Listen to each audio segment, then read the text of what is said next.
Bismillahirrahmanirrahim. Assalamualaikum warahmatullahi wabarakatuh. Alhamdulillah, hari ini Allah bagi kesempatan dekat Ustazah untuk teruskan kelas tauhid kita hari ini. Alhamdulillah, Allah bagi kesihatan, nikmat kekuatan, nikmat kesihatan, dan Ustazah juga berdoa kepada anak-anak Ustazah supaya sentiasa dalam keadaan sihat sejahtera. Okay, hari ini Ustazah akan sambung pengajian kita subjek tauhid dengan tajuk Kaunuhu Basiran. Kita dah habis belajar tentang sifat-sifat wajib bagi Allah.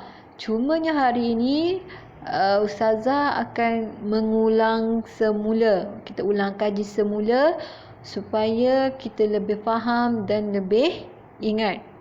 Okey, ni Ustazah ulang semula tentang sifat Kaunuhu Basiran. Kaunuhu Basiran ni merupakan sifat yang ke-19. Ini sifat yang ke-19, betul? Kaunuhu Basiran. Okey, pengertian. Apa makna Kaunuhu Basiran? Kaunuhu Basiran artinya keadaan Allah yang Maha melihat. Ustazah ulang. Kaunuhu Basiran artinya keadaan Allah yang Maha melihat. Sebelum ni kita ada belajar tentang sifat basir, iaitu Maha melihat. Tapi hari ini Kaunuhu Basiran. Apa yang bezanya? Keadaan Allah yang Maha melihat. Kalau basir maknanya Maha melihat sahaja. Okey, Allah Subhanahu Wa Taala wajib bersifat dengan Kaunuhu Basiran. Artinya keadaan Allah yang Maha berkuasa berterusan melihat dan tidak berlalu terlepas pandang. Okey, maaf, sepatutnya kena jawab sikit melihat dan perkataan melihat dan itu melihat dan tidak berlalu terlepas pandang. Maknanya di sini Allah melihat terus melihat tanpa tidur, tanpa ada rehat, tanpa ada rasa penat. Allah terus melihat walaupun kita berada di mana jua, Allah tetap boleh melihat. Berbeza dengan kita, sifat makhluk Allah ni. Kita sebagai makhluk Allah, kita manusia, melihatnya kita ada batas.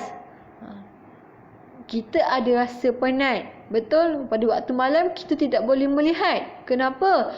Dah tidur, macam mana nak lihat? Kita ada rasa penat. Betul. Maknanya melihat kita ada batas. Bila dah waktu gelap, dah tak boleh lihat.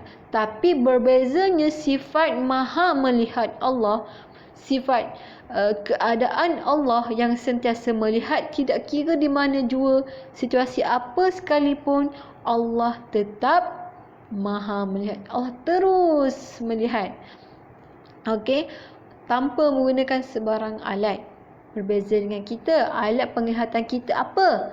Mata. Betul, kita melihat dengan menggunakan mata. Berbeza dengan sifat Allah. Allah melihat tanpa menggunakan sebarang penglihatan.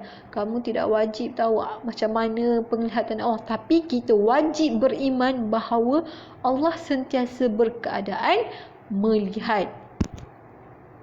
Okey, seterusnya hikmah. Apa hikmah yang kita boleh daripada sifat Kaunuhu Basiran ini?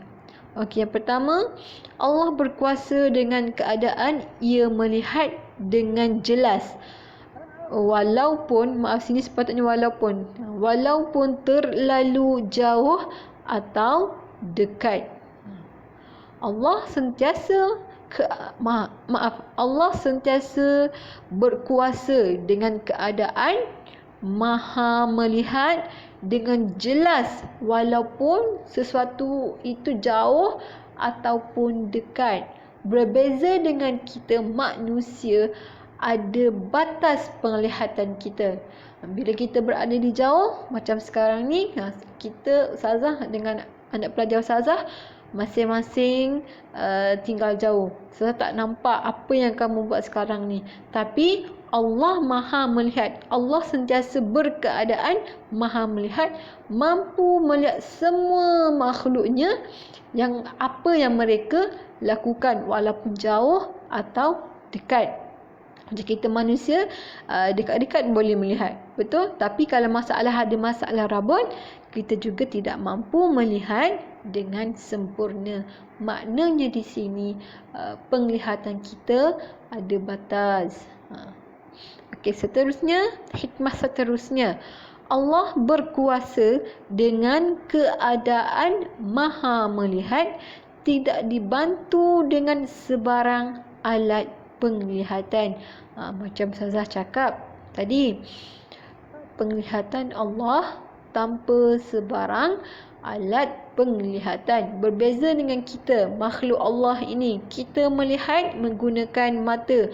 Kalau mata kita sudah ada masalah rabun, apa alat bantu untuk mata kita? Cermin mata. Ni ahli astronomi, dia nak melihat, dia nak kaji bulan, dia nak kaji planet-planet lain, dia menggunakan alat. Ini menggunakan alat apa? Mikroskop untuk melihat benda yang jarak jauh. Tapi bukan semua yang mampu kita lihat. Kalau benda kecil, kita menggunakan kanta pembesar.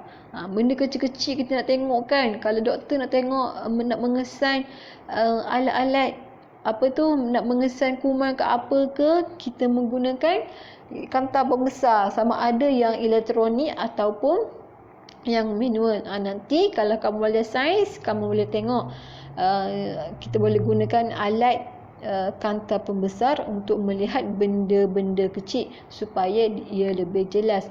Bermaknanya di sini penglihatan kita terbatas. Kita perlu bantuan alat lain untuk melihat sesuatu yang jauh, sesuatu yang dekat, sesuatu yang kecil, dan sesuatu yang maknanya yang terlalu kecil lah, yang kita tidak mampu, yang perlu menggunakan mikroskop. Okey, boleh. Kita tidak wajib tahu macam mana Allah melihat itu, tapi kita wajib beriman bahawa Allah sentiasa berkeadaan melihat. Supaya kita nak buat sesuatu perkara yang tidak elok, kita rasa, kita perlu ada rasa, ya Allah, Allah sedang melihat aku, apa yang aku sedang buat. Sama ada manusia tidak tahu, tapi Allah tetap tahu. Okey, seterusnya kita hendaklah bersyukur kerana dikurniakan penglihatan. Kita bersyukur kerana Allah telah mengurniakan penglihatan kita sehingga kita dapat boleh melihat keindahan alam semesta yang Allah cipta. Kita boleh melihat muka ibu bapa kita, kita boleh melihat muka rakan-rakan, muka cikgu-cikgu semua. Alhamdulillah, Allah telah memberi Allah telah kurniakan penglihatan yang baik untuk kita. Berbeza sesetengah, ada Allah uji dengan dia tidak mampu melihat. Maknanya dia buta kan, tidak boleh melihat dunia. Tapi kita alhamdulillah, Allah telah mengurniakan penglihatan yang baik. Jadi kita perlulah menjaga nikmat penglihatan yang Allah kurniakan. Macam mana? Dengan melakukan perkara-perkara yang baik. Tidak bukannya kita melihat perkara-perkara yang haram. Menjaga pemakanan yang boleh menjaga mata kita. Ada kurangkan dengan gadget, sebab gadget salah satu faktor yang boleh merosakkan mata kita. Saya harap adik-adik saya semua dapat mengamalkanlah apa yang kita belajar, apa yang kita dapat daripada ni, supaya sama-sama kita dapat baiki diri ke arah yang lebih baik. Okey, kerjanya Okey, seterusnya Ustazah ada sikit satu perkongsian. Okey, tentang organ mata kita. Okey, organ mata kita. Ustazah nak share sedikit ilmu. Ini salah satu kajian lah saintis-saintis sebelum ni. Ini adalah satu anugerah kurniaan Allah kepada kita, iaitu mata yang sangat bernilai. Betul? Anugerah sangat bernilai sehingga kita tidak mampu untuk membalas kurniaan Allah ini. Okey, ini mata kita. Ini sedikit sahaja. Okey, organ. Organ, okey, kalau dekat mata kita tak ada bulat kan. Yang bulat kecil tu kita panggil pupil.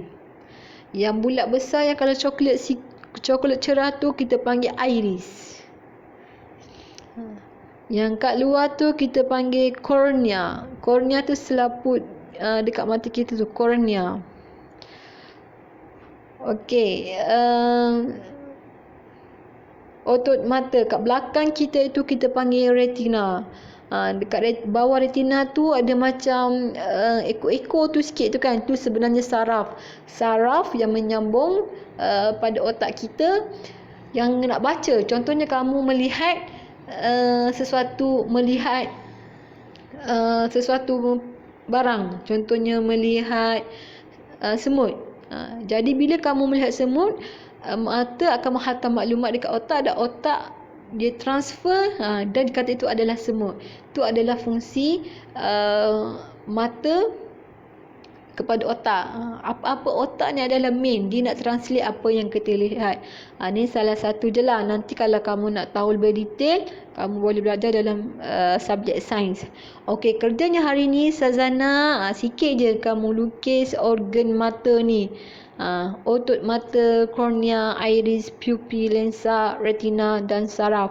Sazana kamu salin, lukis dan tanda. Lukis dan tanda supaya kamu tahu organ, kamu dapat kenal